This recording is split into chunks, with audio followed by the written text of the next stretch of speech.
Going live. All right. I think that's it. We already did it. Here it is. Welcome back, everybody, to The Network Effect, episode 9. It's the 9th time we've come on here to tell you about what's going on over at Hxro Network. Myself, RT, got Gunny to the right, and we got Rob Levy on the far right, handsome Rob, checking out the charts today, man. So, look, today we're going to get into staking. We just had the first epoch on Hxro Network staking, and I can confirm it worked because I got some ES Hxro in my wallet. As a Canadian, I get the benefit and the joys of using staking on Hxro Network. So we'll get into that. Gunny's going to walk us through what's coming up on the roadmap. We're going to kind of wrap up with that. Are we going to? What's that thing we were doing in the middle? The middle one. What thing in the middle? Yeah, like the middle of what? The middle of my sheet. Do that little thing. Badging, community badging. Yeah, the thing about the stuff. Oh, okay. Yes, Yeah. we're going to talk a little bit about the NFT badging. In the Discord. Yep, stuff for community in the Discord. Now, Rob, just a heads up, guys. Rob Levy's neighbor hates him, so he checked his schedule today, and he said, "Oh, what are you going live at 1 p.m. Central?" Well, I've got a guy coming over with a really loud lawnmower. I mean, so if you catch a little hum out of Rob, it's not him buzzing with excitement for this bull market, which he is, the coming bull market, but it's actually just his neighbor who's playing a prank on him today. So don't sweat it, guys. You might hear that go off and on, no big deal. Well, you tell me if you hear it, and I'll be steady with the mute button here. Yeah, no, it's all good, dude. I'm just. No, it's fall. I did the got break a in your lot of balls. leaves. You know what? It actually sounds like a leaf blower. It I is. think it is a Sounds leaf blower. like It's it. that time of year too. Good eye. I Good ear. want Rob to get up in the middle of this and open his window out like in a movie and just go, "Shut the fuck up." Yeah, I'm working over here. Yeah, just send him the link. Tell him to log in and watch till we're done. Anyways, Kevin Weiner's in the chat, so good to see you, dude. If you guys are in the chat, give us a what's up. Hit the likes, because I bet you're going to like what's coming. Now, first off, how are you guys doing? Before I get into the rant. I do a lot of rants. I'm doing good. I'm dealing with a little fall cold that's been going through my family here. Feel like my 5-year-old literally 3 weeks out of 4 has a cold every month. Sounds about right. So, but I'm good, man. We're looking at Solana breakpoint. We're looking. The month of October is done. Was that the notorious month for bottoming? I don't know, but at least it's over. Could have been. Yeah. No, look, let's flip over to it. I mean, I'm looking at ETH now. ETH is my thing because anytime Ethereum, Bitcoin is kind of looking bullish, I tend to just start there now. So, forgive me for all those Bitcoiners out there who would rather start there, but look at this thing, like this 200. There's just so many reasons to like ETH down where we liked it, and now it's starting to move and reward us. So, Gunny always makes a point and says a lot of times when we look at the volume stats, ETH is doing more futures volume than It's Bitcoin double right now. It I is, mean, if you look at FTX's perp, it was double. It's done like almost $3 billion today. Bitcoin's done one. Like I was going to send that into our engineering chat this morning for network, and just I think we might need to roll out. And it. Yeah. Yes, the old question mark. Gunny's internet's flickering. It's pretending that he's running a VPN, but I don't know. So that's a mystery for us. It's actually starting to scare me that somebody's fucking with my internet. So it's just like outside, it's bing, bing, bing, bing. Yeah, but it was 10 times the amount of volume of Solana perps, and ETH might be the story here in Q4, boys. I don't know. Yeah. Good. I mean, look, it's gonna all tide. Rising tide's gonna lift all boats. But is that how this thing goes? Yeah. Fool me once, shame on fool me again. The good check thing is, this out. Yeah, Sorry, go Rob. when ETH volume is high, it's like it drags like Bitcoin volume up also. You then start to look at the ETH ecosystem plays and everything. So I love when other stuff is leading, and I mean, we'd kind of be foolish not to mention the other thing that's really been leading lately, which good or bad, but the Doge. Oh yeah, no, we can't miss out on an opportunity for Doge. I mean, Elon he's pushing it. He put out a tweet last night at the middle of the night, obviously guaranteed while you're sleeping, but not like I would have rushed to buy it. But yeah, of a dog wearing a Twitter shirt. Yeah, I have a friend who is a big Elon fanboy.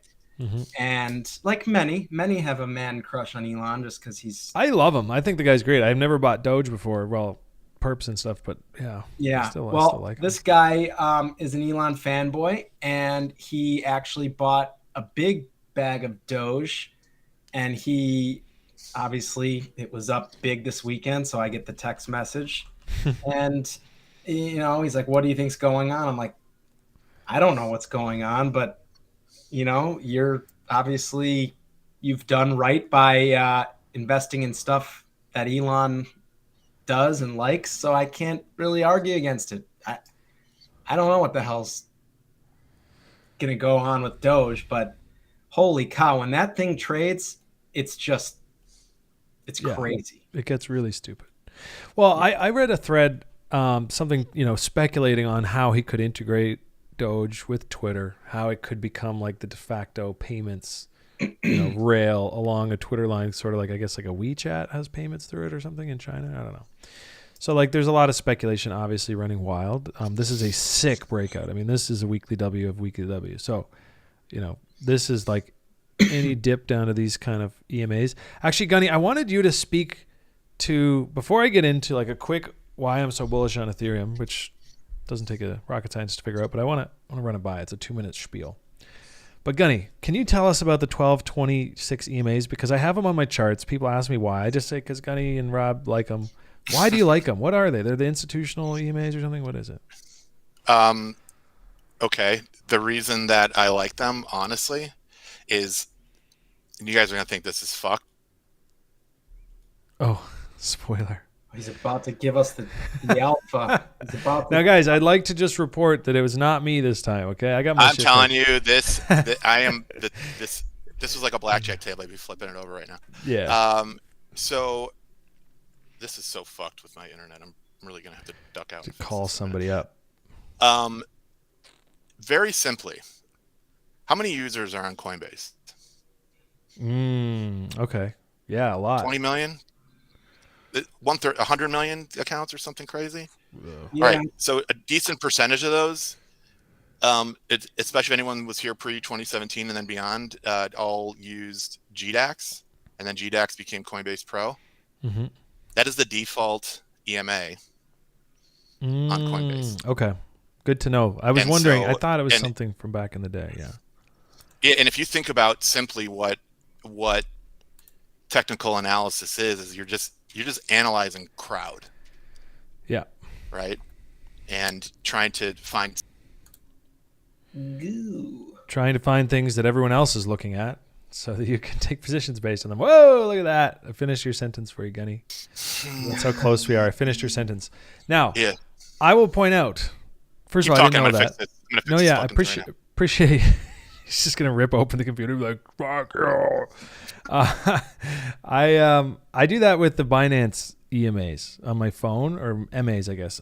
If you go to like Binance app, sometimes I'm looking at price there, and let me see. Their standards are like the 99 moving average, same kind of thing, and it's just a matter of like, well, what are the most eyeballs looking at? So I find that the 99 moving average gets a lot of play, and then they have like a 25 and a 7. Which is kind of cool because then on the 15-minute, 1 hour, and 4 hour, like price is bouncing off a different one because they're all multiples of each other. But yeah, I will say though, Dan, that I believe Coinbase has gone through some changes, but I know for years we the 12 and 26 were the two there. Now they got this advanced trading thing. They did away with Coinbase Pro, which was the old GDAX, which we started on. I don't think they've got those default levels anymore, or at least I don't see them. I'm looking now, and I'm seeing they got the the EMA, the 7 period is their default, and I think you have to go in and tweak it. But it still works. Yeah, it was uncanny.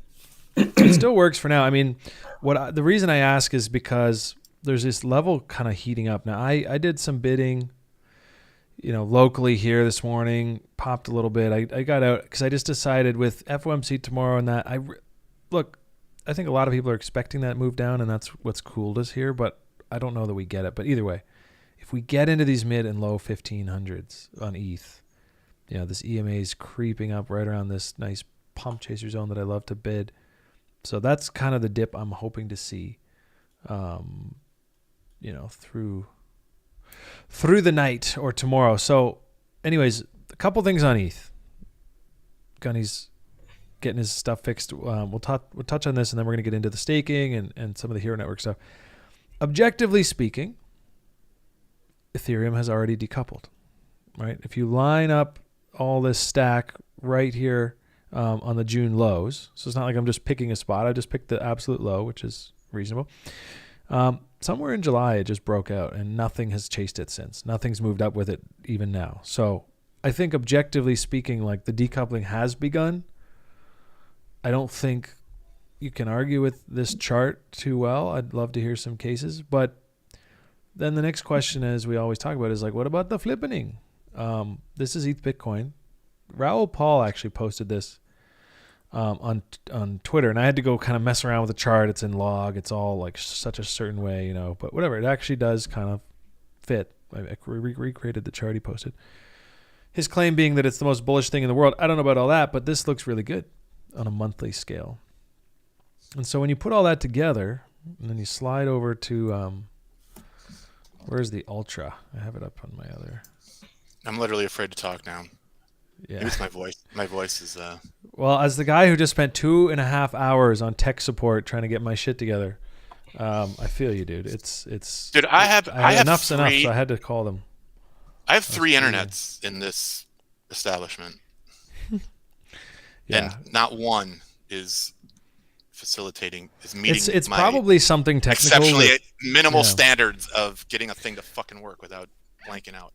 Yeah, it's weird because like you're usually really crispy. But this seems like very recurrent. So it's like some kind of like, it's a proxy, static IP, dynamic IP, like all that weird shit that I don't understand, that I hear words and then I'm like, I'm going to walk outside my house and be like 5 cable companies out in the driveway. Mm-hmm.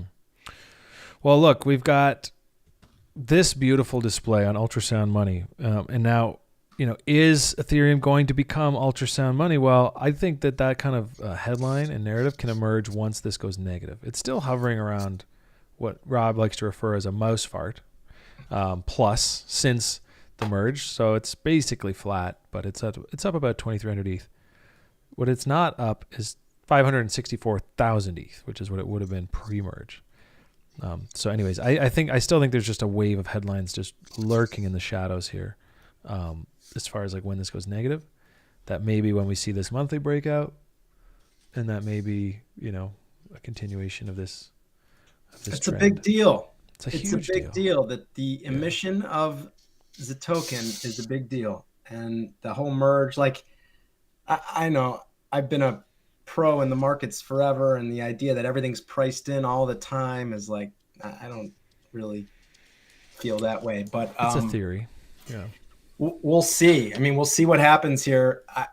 It's a big difference when I think on DeltaFi last week, we went through the numbers and it was like $750 million or some big amount that already has not hit the market because of the merge.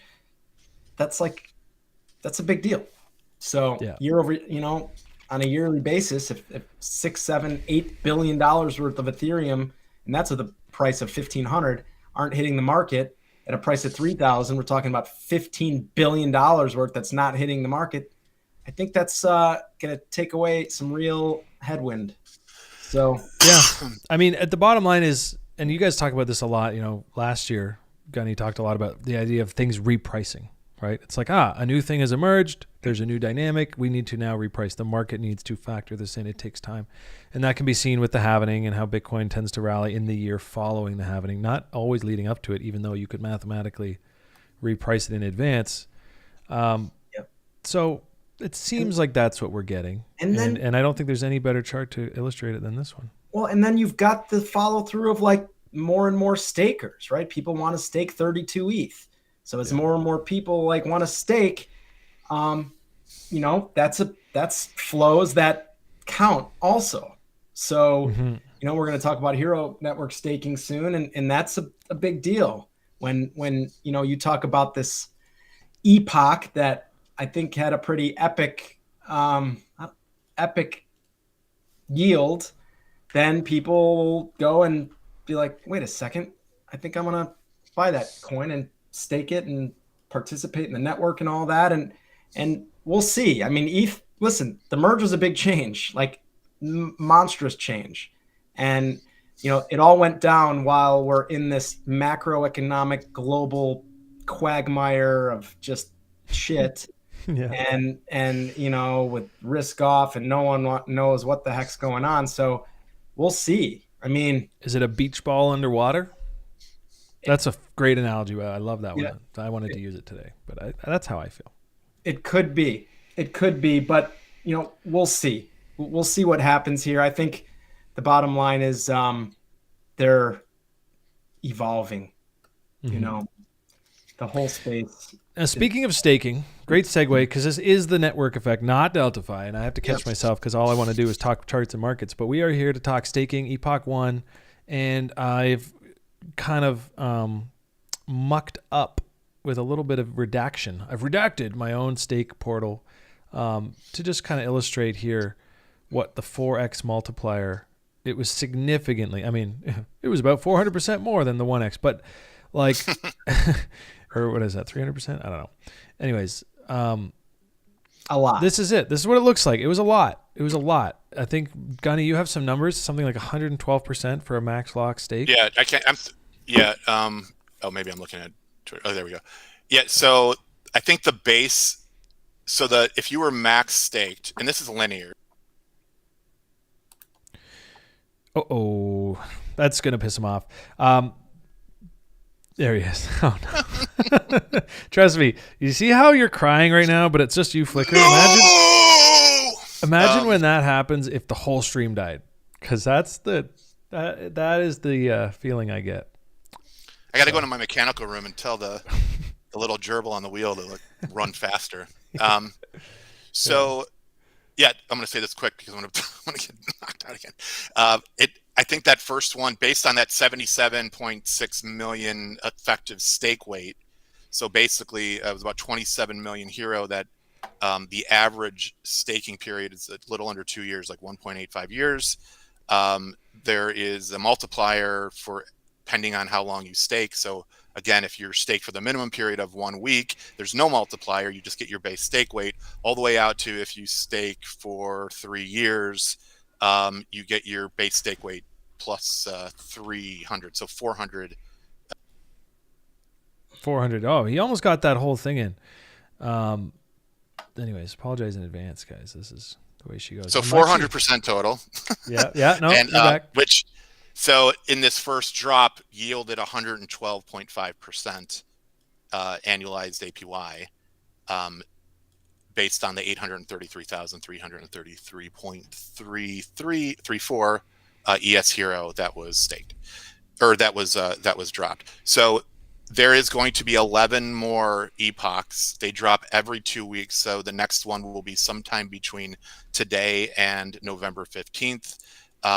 The foundation is not putting out the exact date of each one because we don't think that aligns long-term with community goals and the mission of the network, and don't necessarily want mercenaries coming in. And we want to make sure that everybody, even the people that have, relatively smaller bags, have an opportunity to capture more. Yeah. He's actually so quick coming back. I'm just going to... Sorry, more ES Hxro, not more ETH. and basically be able to take that, restake it, and start compounding. So when we start getting 4, 5, 6 months into the network being live, and the volumes, which we can talk about in a little bit, on things like derivatives, which are paying rewards out in USDC. Again, 50% of every dollar of network transaction fee is going back to stake token holders. Then the other 50% is getting spread out amongst the rest of the network. You're going to have a decent amount in your bag, and if you're owning Hxro and you're accumulating it on the market otherwise, now your basis should be pretty low, and your net effective yield is going to be should be outstanding. We really are trying to spread this wide. Like, we want eventually tens of thousands of people owning this in their wallets. And so it does make, just for the little alpha, it does make sense to max stake more now. Because first of all, you're going to max the reward that you're getting, and this is a drop. This isn't even including like the volume tier rewards you're going to get from trading, or the Hxro portion of daily staking rewards that are going to come because of network transaction fees as they grow. If you do that now, you also remember that there is this inverse relationship of how long you stake to how fast you receive that ES Hxro reward. If you max stake, you get that. And that, what he's talking about, is actually illustrated right here: reward unlocks versus locked stake.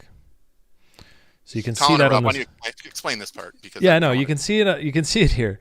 Basically, the longer you stake, the less lockup you have. So if you stake minimum, you have this long kind of, you get access to those tokens over a longer period of time. And if you do the max stake, you can basically touch them the second you get them. Which, if I can share one take on my experience for the first epoch, looking at it now, seeing all the math.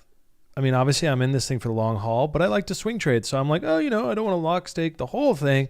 I want to get, a little bit each year for the next couple of years to reduce my market exposure, or like just increase my flexibility.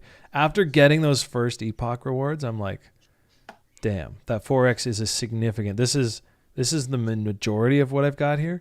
But the multiplier is significant. And then these two smaller 1x's I did, obviously, not quite as sexy, but basically my plan is to claim and restake.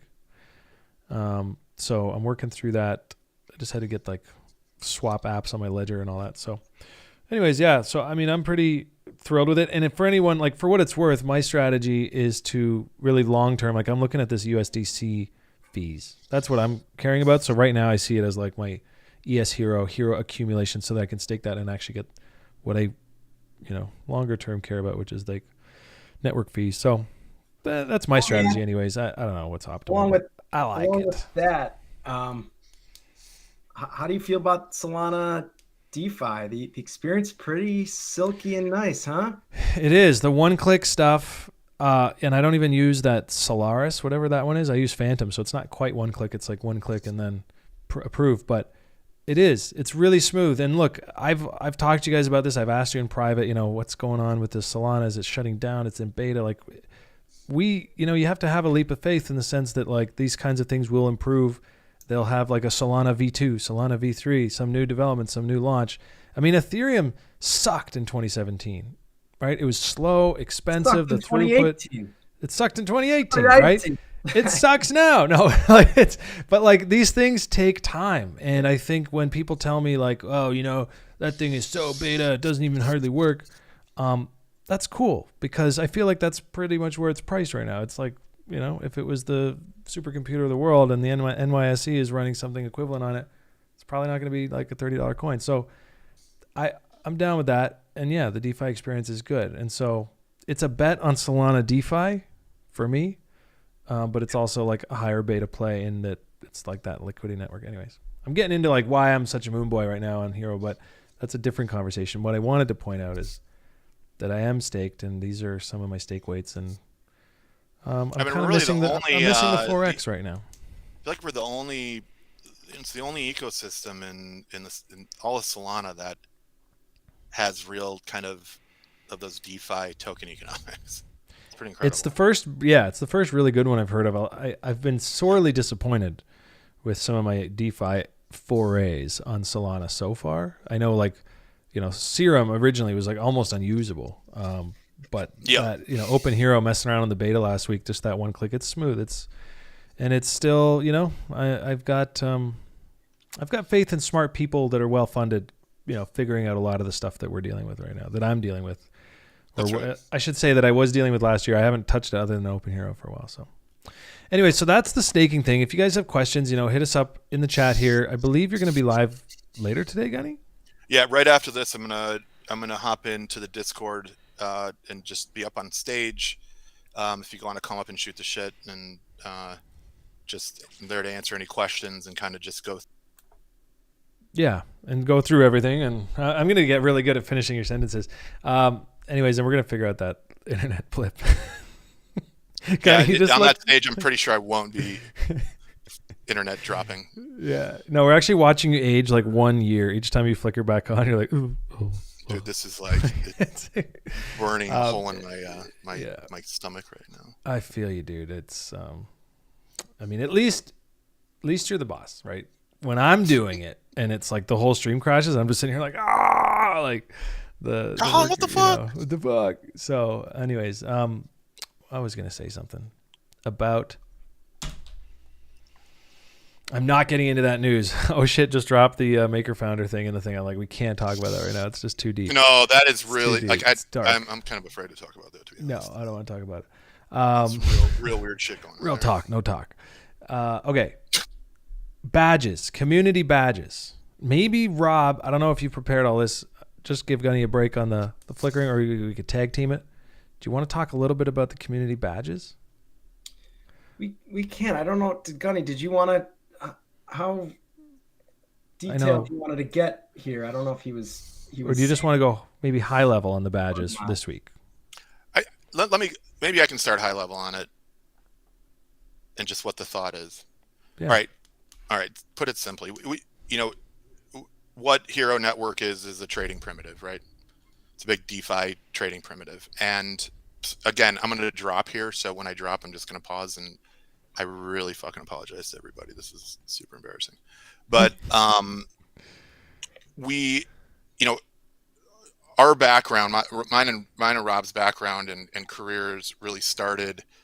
And again, everybody knows pretty much how old we are at this point, and so we're gonna boomer ourselves, but it doesn't fucking matter. We started on the floors of the Chicago Board of Trade. Rob Rob was on the CBO as well, the Chicago Board Options Exchange, and yeah. So he'll come back. But oh no, Robbie, take it from here. Give him the gamification, the floor gamification discussion, and then we can go from there. Coach is putting you in, kid. Yeah. No, I mean, back in the day, the trading badge, earning your trading badge was a big deal. Becoming a member of the exchange, and then along with your badge and your trading coat, depending on what firm you were working with or what clearing firm that you traded under, what step you were standing on, what pit you were in, what color. Yes, everything about it was kind of, it's not that it was a Clash of Clans, but it kind of was. I mean, it was bands of brothers and all the cliche things you could think of. So we are we're doing our little take on that with NFTs and some really cool stuff in Hxro Network. So yeah, I can elaborate a little more on that. So the idea is that, look, when we started with like the genesis of Hxro with Moonrect and stuff on Hxro.io, it was we set up this troll box, for example, and it completely brought back the energy of the trading pit. And part of our thesis around this was like the intersection of like gamification and trading.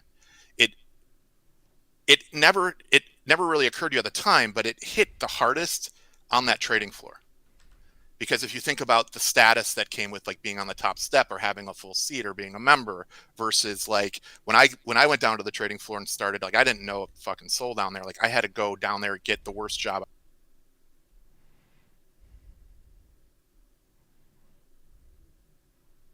Yeah. Get the worst job I could and then work my way up, right? And work my way up from being like basically the equivalent of a janitor to a clerk to, a trade checker to a clerk and then to a trader, and kind of had to earn my way up there. But you leveled up your status as you went, and then you had the coat, and then like suddenly once you had a badge, people treated you differently. And like there was this whole status element, and there was all these game loops in it. And then it was like there was the relationship aspect. And then when you stood in the pit, like depending on what step you stood on, basically let the market know how big you could trade or were willing to trade. And like even in a pit, there was like, pits are basically in the shape of an octagon pretty much. And like every like triangle of an octagon was like its own little ecosystem. And then within that ecosystem, you had groups, and groups were working. And then like you had, like in the financial room, you had people trading like fights, knobs, and like all these like, I want to see like a documentary on like life in the pits.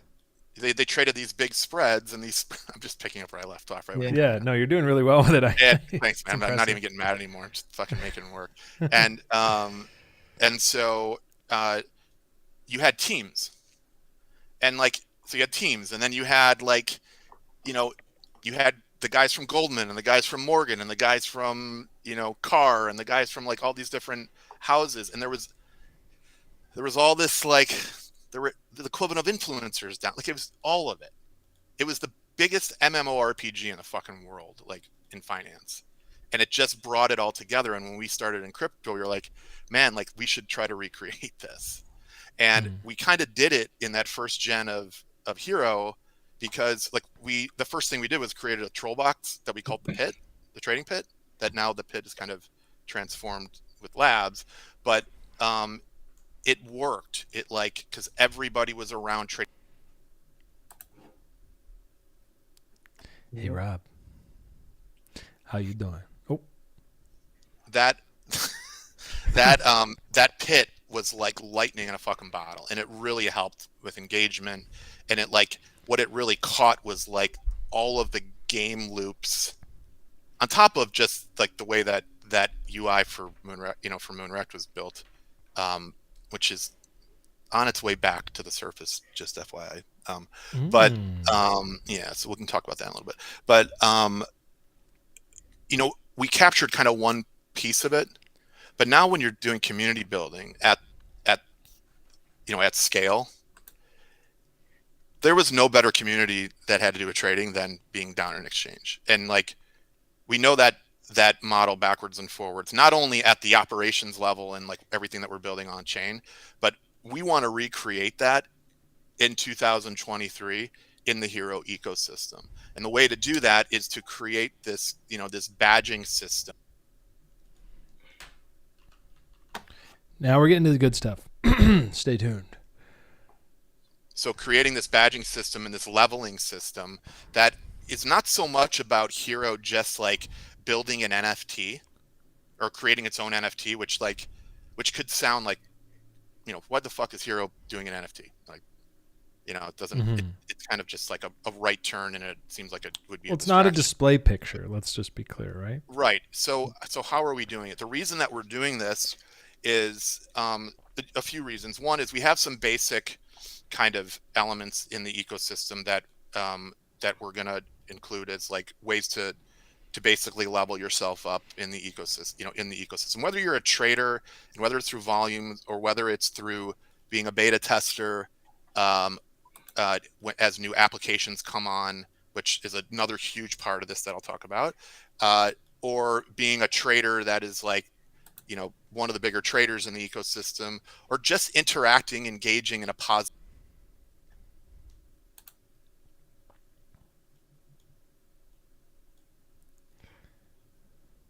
because all of the it's almost like I'm on record.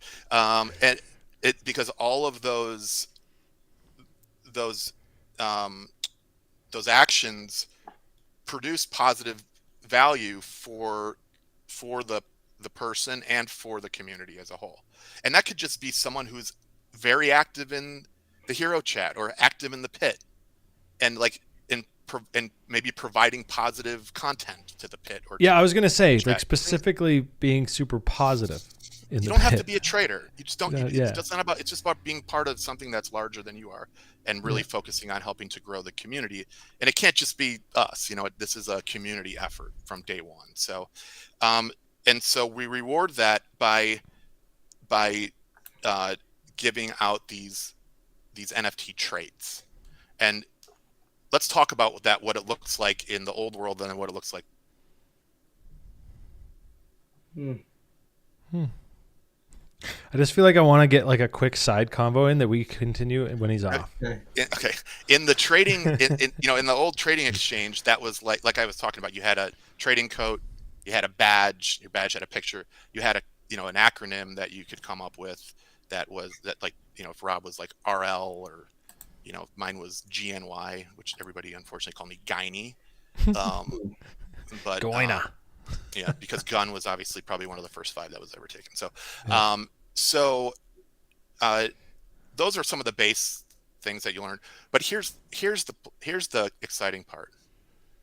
Because so we're obviously close with Bartosz and Jordan, B+J Studios, through Solana, and we work in very closely with them. They created something called Boots and a token called Raindrops that are basically as a token that can permeate into any other metaverse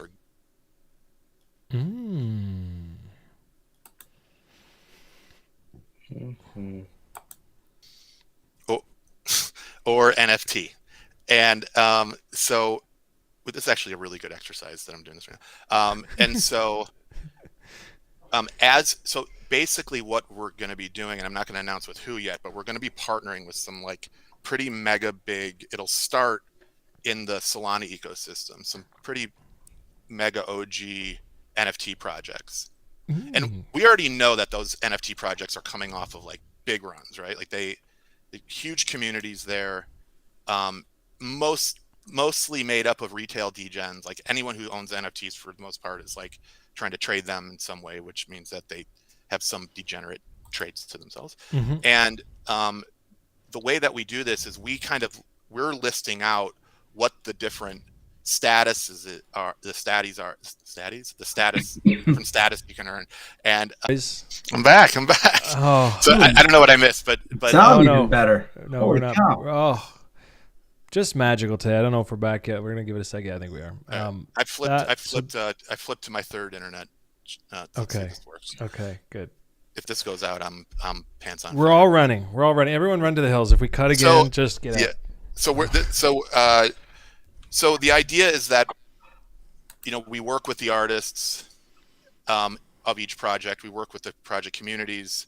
The Hxro community is going to go ask for a grant from Raindrops to get a big chunk of Raindrop tokens that we will make part of like the Hxro reward system to help compound rewards. Like beyond just earning Hxro, you'll start earning Raindrops. You start earning ideally other tokens of ecosystem. Oh, okay.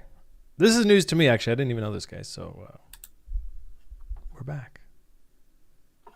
I'm going to get this in. I'm going to get this done. I swear to God, I'm going to get it done.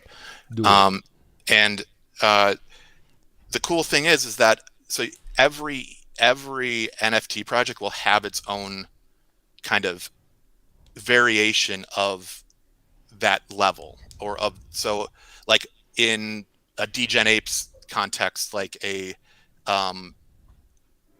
top trader who earns a reward that unlocks X, Y, and Z might be a certain type of hat that the ape has, or in the Degen Trash Pandas world, instead of that certain type of hat, it may be a cigarette dangling out of the Degen Trash Panda's mouth.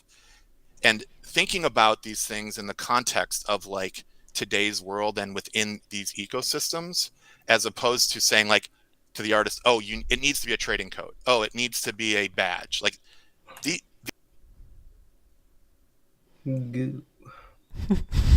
What are you looking at over there, Rob? Oh, tell me after. This new world is like we want to kind of restate this concept of how it worked on the floor with these incentives, and not try to like put it in a box as to like what each trait can represent. And then the beauty of these traits is that they can be transferred from your DGen ape to your DTP, and like there's what Boots makes so cool is that these traits can be added to your it allows you to add these different traits to your existing NFT. And so ideally what will happen is we end up doing, we do something with, let's say, DGen apes, we end up doing something with DGen trash pandas, we do something with Catalina whales. You now have 3 NFT ecosystems that we know all have a lot of DGens with an appetite for trading. Mm-hmm. So what are you looking at? No, I'm now joining the Hxro ecosystem. And and scaling it. Bam. And scaling it. And and then out of that you start applying different type of gamification elements of like contests and clanning, and you start taking the best traders from DGen apes and the best traders from DTPs, and like it almost becomes teams in a way. Is DGen trash pandas raccoons? They are raccoons, yes. Okay. I feel like that would be the team I'd like to be on. Knowing nothing about any of the projects, I think that just sounds cool. That's the basis of it, and and we're building the foundations of it now, and this is an alpha drop, obviously, because it's going to be it's something that's not public yet, but and the idea here is to tap into other large communities already to help scale the Hxro ecosystem. And then why does that work? That makes a lot of I thought it was going to stop. I felt like that. This is getting annoying. I got to get a list of dad jokes, and I'm going to drop one every time because it's like the perfect time for a shitty quick one-off. Wait, guys, are we sure that trash pandas are raccoons? I thought they're pandas. What are we? No, trash panda is like a city term for like raccoons that are just like, then they pop up. They're little sneaky little. The dumpster. They're dumpster just like divers. Yeah, they're dumpster. You know, raccoons in Chicago. This works because of the gamification elements, and it works because like as this community grows, it becomes like, the way that I look at it is that you have 100,000 people in your community that are like a lot of traders. Which we already have close to 8,000, right? So hopefully it'll compound here in the next couple months, which I think it will. And you'll, as an app builder, you now you basically have a turnkey market that will basically tell you real quick if you have PMF or not. Gunny's internet connection is causing me asthma. I think it's like the cause of asthma. For me, so it becomes a big. I'm going to shut up after this, but this becomes a big, a big value add for the community and for the ecosystem, the various flywheels that are in the ecosystem to make it turn, and just the net benefit all the way around. That's kind of the play. Dope. Well, it's news to me, and it sounds like good vibes from the chat here. Vibes is loving it, and all I want to say is that I'm very impressed that you got through that with the pulsing nature of your internet.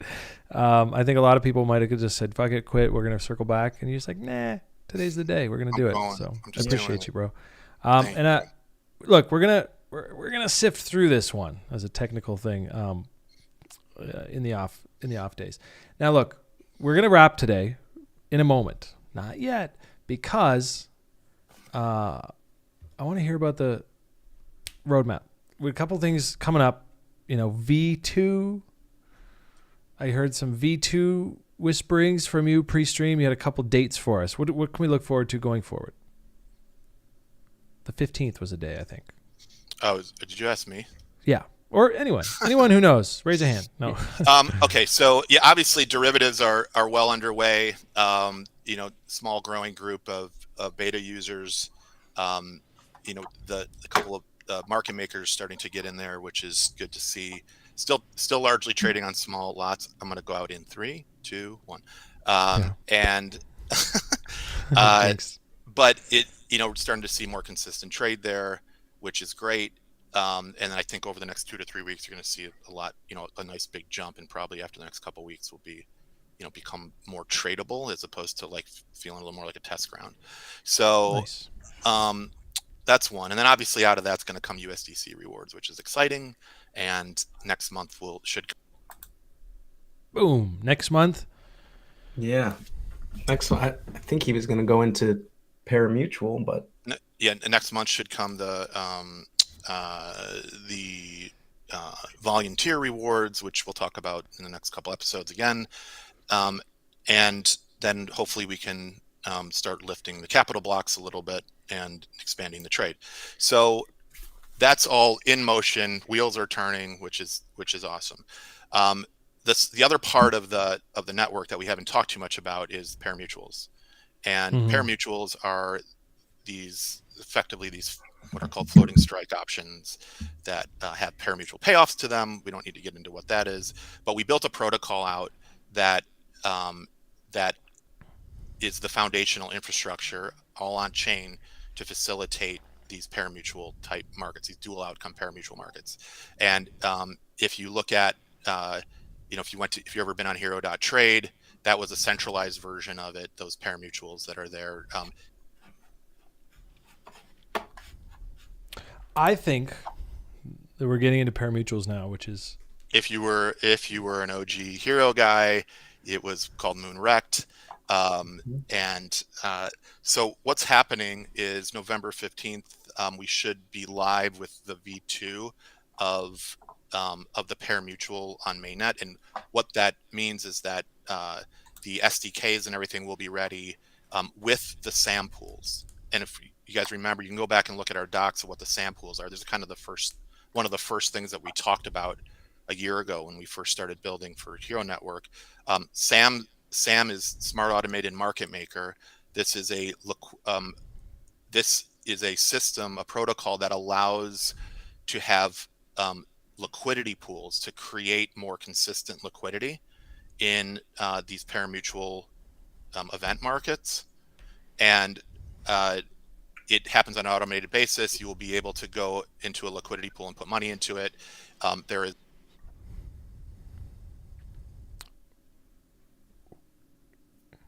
This is it. This is our last one. You have 30 seconds, Gunny. Wrap There's it. a system that runs that basically balances the positions, the wagers that the pool takes, and it's kind of designed to basically be zero sum or slightly net positive, and it earns a piece of the fees, and that's how you get yield out of it. So so V2 of the parimutuel is the parimutuel base protocol with SAM attached. We will likely see more builders coming out of. There's a lot that there's being done in the gaming space right now. That Hxro Labs team, international team, is working on. We have a team out of London that has been going out and kind of putting some big deals together that are going to be writing to this, and then December that there'll be some announcements in the next 2 weeks around that announcement. Rob, let's be clear. When you say gaming, am I on my PS5 or am I shooting dice and betting on sports? Okay, last thing, and then in December 1st, there is an app that I don't even know if I want to give it the name out yet, but is what was formerly Hxro Trade is basically doing a big re-up, and it will end up being the first app that is built to the parimutuel protocol. Sick. And is that where Moonrect is sliding back into the fray? That is where Moonrect's going to slide back in. Nice. I want to save some of there's some real cool, like the whole brand, the new brand is fucking awesome, dude. It's really fucking cool. So I'm super pumped there. And it's, it's kind of this first play around, like it is going to be a CeFi app to start. But it is plugged into this DeFi backend, and it really is like a showcase of how you can power with a DeFi application. I was going to say, but before you go, Gunny, I have a question to go with your question mark. Power what a DeFi primitive can power a CeFi application, and there's a whole rewards set scheme infrastructure in there, and how all of that passes through, and then how it benefits the community. And I actually think these pari-mutuels are gonna like blow up huge in a big good way. The fee that the network collects is pretty big, and really will make the the rewards on top of all the perps and futures and everything. Like, it's really going to add a lot of scale to it. Whew. Get me all hot and it. bothered. Okay, you got it. Real quick, when you say gaming, you mean like betting, not like video gaming. I mean, like this convergence of there's a little element of trade to it. If you kind of think how Betfair works today, like like in-game trading, there's a lot of that going on, and like this protocol can. No, I mean, I kind of know. I just want to clarify, because when you talk about gaming and NFTs, people think of like Star Atlas or some kind of like video game. So we're talking more like gamified trading. I'm calling it like sports events. It's like plus EV games, because these are and I don't want to you can't make promise that it's like you're gonna make profit on it, but if you know what you're doing, and generally knowing what you're doing in these pari-mutuels it's very similar to knowing what you're doing in trading, just on shorter time frames, you can really do really well. Like we have seen a few groups over the last couple of years make it, a very real crushers, make a very real amount of money. Well, I'm looking forward to all of it. We do have to wrap. We've made a promise to ourselves and everybody else, so we'll try to keep this at 40 minutes or under an hour, depending on the day. Today, I'm going to give you a gold star for sticking around and pushing through that. I appreciate it, dude. Y'all got the alpha here, Network Effect.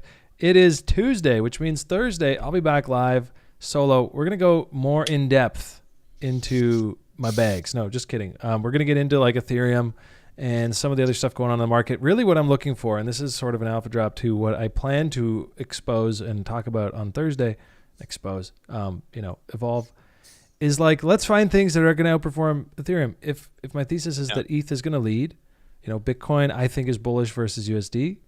I think the thesis that Rob has presented to us many, many times, that is a broadly held thesis around it becoming a much larger thing. It's mispriced. ETH outperforming that. What's going to outperform ETH, or should I just be an ETH? These are the questions I have, and I'm going to get into it in depth on Thursday for you guys, with you guys rather. Next Tuesday, same thing, and then DeltaFi next Thursday. So we will be back for the Network Effect on the 15th, right in time for pari-mutuels V2. So there's a little hint at what that's going to be about. And by then, Gunny, I expect the Internet Fairy to come see you. We're going to figure out what the hell's going on with you flickering stuff. Crazy. My apologies. I'm it's like me and double spacing sentences. Yeah, well, I don't know. I think you got it figured out pretty well midway. So I'm glad Hey, look, David says thanks